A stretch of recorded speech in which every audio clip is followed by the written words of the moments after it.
Hello, and welcome to the Psych and Business podcast, where we highlight the integration of psychology and psychological principles into the world of business and organizations. I'm your host, Dr. Ernest Wayde. Last week, I wrapped up the team effectiveness model. If you didn't listen to that wrap up, I recommend that you do. Very interesting takeaways there. And today, I want to wrap up the discussion around those critical and essential team leadership characteristics, behaviors, and skills that we've been talking about. Now, as a reminder, we were focused on the behaviors, the skills, the characteristics that a leader needs to have when focusing specifically on their team. So really thinking about what are those behavior, skills, and characteristics that your team would most appreciate. And while there are a lot more of these to be considered, I think these 7 that we've been discussing over the last few months are foundational for great leaders to have, specifically from the perspective of the employees and the teams that you're working with. For example, influence, which research has shown is one of the most important factors in the psychosocial working conditions to employees' mental health. So even as a leader with formal leadership authority, it's really vital that you be able to influence others to cooperate with you, even when they don't agree with you, without having to resort to giving orders, because we know ordering people to do things doesn't really work very well. As a leader, you need to be able to influence the behaviors of those that you are leading.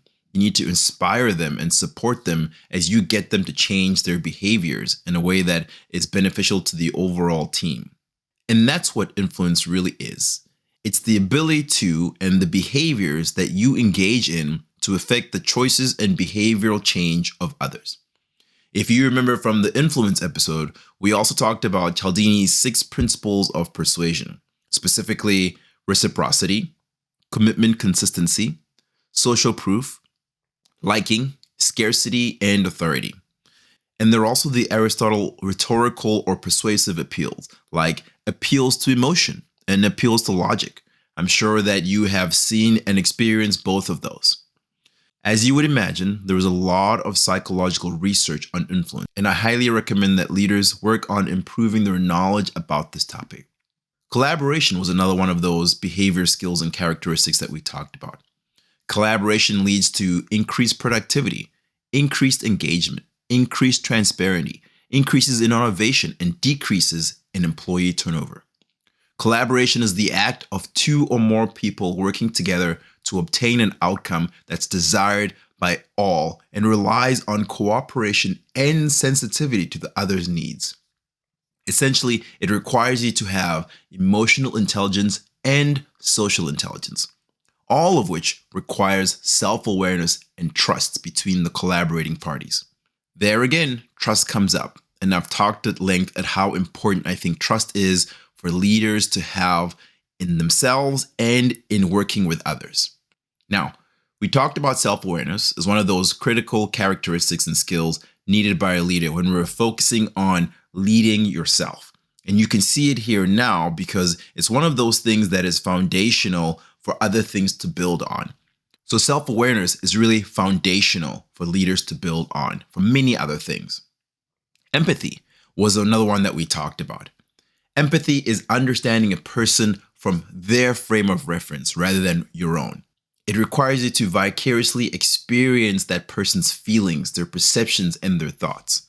It requires you to first perceive, see that someone is experiencing challenging or negative thoughts, emotions, or experiences. It requires you to pay attention to your employees. Empathy is even more important these days because recently, everyone experienced a very significant change in COVID. And nowadays, everyone experiences multiple stresses, both from home and work. Global research shows that since the pandemic, 42% of people have experienced a decline in mental health.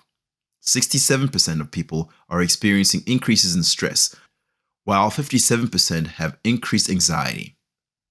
Some of the ways we talked about leaders showing empathy were starting with observation, watching for signs of burnout, stress, emotional distress, negative experiences, considering someone else's thoughts through cognitive empathy, asking yourself the question, if I were in his or her position, what would I be thinking right now? Making sure that you're focusing on the person's feelings using emotional empathy, asking yourself, how would being in his or her position make me feel? Offering help, showing a willingness to provide assistance however you can do so. In this post-COVID age, adaptability, which is the capacity to make appropriate responses to changes or changing situations, is also critical and is also vital for leaders to have. We talked about mental adaptability, which is adjusting your thinking in new situations to overcome barriers and improve effectiveness. We also talked about interpersonal adaptability, where you have to adjust what you say or do to make interactions with other people run more smoothly and effectively. Adaptability, again, relies heavily on self-awareness.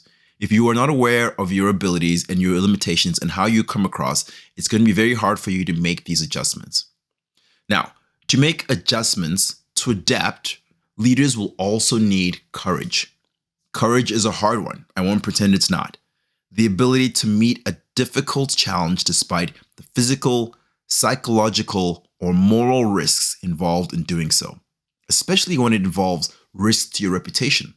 A lot of us value our reputations very highly and find it very challenging to do anything that might damage it. But as the example with the Challenger mission failure shows, when we are not courageous, when we don't do what we need to do, things that we know are right, especially as leaders, we don't set that example, create the culture of courage, other people suffer. Change management is such an important topic, and I really could have talked on forever about it. But I think the initial gist here that I really want to make sure that leaders are understanding is that as a leader, you must first seek to understand that there is a chain effect from the cause of a change, may it be external or internal, that has an impact on employee work experience. Be it change to their supervisors, their processes, technology, compensation, whatever it may be. These impacts are usually perceived by employees as being negative, which results in visible behavioral change due to that reactionary emotional response. As a leader, you need to understand and appreciate this chain of events. Understand there is much more to the behavior change that you are seeing, that it can be traced all the way back to the cause of the change and the impact it's having on the employee. The more you understand and appreciate this chain of events, the easier it will be to help employees through their change journey. The final one we talked about was employee development. Now, I know there will be some people who don't think this one belongs on this list, and I appreciate your point of view. For me, while I agree that this one also depends on HR and the employee themselves, I strongly believe that leaders play such an important role in the employee experience that leaders have to be involved in employee development. And really, it's the benefit of the employee and the organization. Research shows that employee development impacts employee performance, and as you would expect, organizational performance. So while there is a lot that goes into employee development, leaders play such a significant role in shaping the employee's experience that I believe they have to be involved.